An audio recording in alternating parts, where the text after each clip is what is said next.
et nous allons exposer ensemble l'origine des archontes. Les premiers qui ont été au fait de ces entités anti-hommes, ce sont les gnostiques. C'est eux qui ont perçu ces entités non organiques. Ensuite de ça, il y a eu différents branchements, différentes branches, différents groupes et différentes interprétations. Et quand on va voir sur Internet l'origine des archontes, on voit qu'il n'y a aucun qui a pu cerner vraiment leur origine. Étrangement, la personne qui en avait un aperçu super ajusté était Don Juan Matus quand il parlait des flyers, en français des planeurs. C'est celui qui, à mon avis, a donné une description la plus fidèle de ces entités venues d'un autre univers.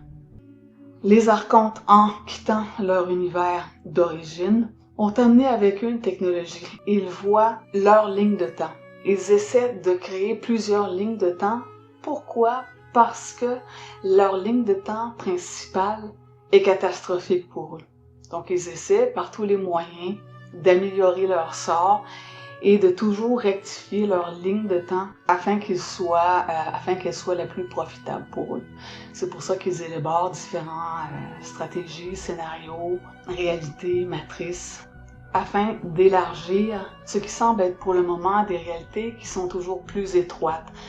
Et ils sont, eux, très à l'étroit, mais avec leur technologie, essaient d'acheter du temps, donc du transport. Et c'est pour ça que les créatures humaines sont si importantes à leurs yeux. Si importantes à leurs yeux et si maltraitées. C'est quand même bizarre. Et quand on étudie de plus près ces créatures, on s'aperçoit qu'il y a une certaine jalousie parce que nous avons en nous le pouvoir créateur, le fameux Liminus Epinoia, que eux n'ont pas. Donc, ils ont vraiment besoin de nous et ils sont dans une ligne de temps qui, pour le moment, est assez réduite. Comparativement à nous qui avons des possibilités quantiques vraiment presque à l'infini, je dirais, puisque plus on est créateur, plus on ouvre des pans et des opportunités.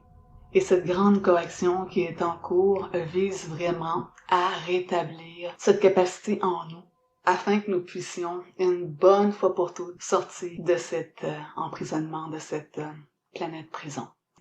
Je voudrais juste vous donner un petit tuyau, une petite clé supplémentaire pour vous aider à contrer le parasitage et les magnitudes qui vous sont envoyées.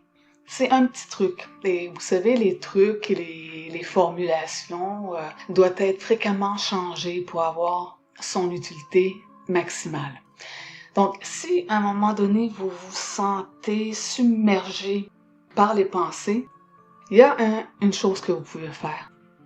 Vous pouvez aller à l'intérieur de vous et dire aux entités, parce qu'il faut que vous pratiquiez à renvoyer la balle, il faut que vous pratiquiez à parler à ces entités-là. Ce n'est pas vous qui pensez. Mais quelquefois, vous vous laissez emporter et vous oubliez ce détail important. Donc, dire à l'entité qui vous balance plein de pensées, lui dire, OK, ça va être quoi la prochaine pensée? Et là, vous attendez. Vous allez voir, faites-le. Vous allez voir, il va y avoir comme un moment de silence. Et ensuite, peut-être que l'entité va avoir le culot de vous balancer une autre pensée. Faites la même technique. Dites à l'entité, OK, intéressant. Ça va être quoi maintenant la prochaine pensée? Attendez. Voyez ce qui va se passer.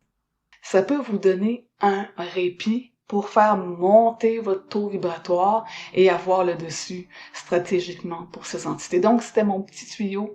Vous devez en arriver à interroger systématiquement les entités qui vous balancent des pensées. Les contester si elles sont en opposition avec votre direction, votre vouloir, afin d'effectuer un ajustement interne correctif. C'est de cette façon qu'un homme arrive à reprendre le contrôle de son énergie. Quand on devient extra-lucide dans cette matrice simulée, on ne peut plus être comme avant, mesmérisé, hypnotisé et croire aux scénarios qui sont mis en place.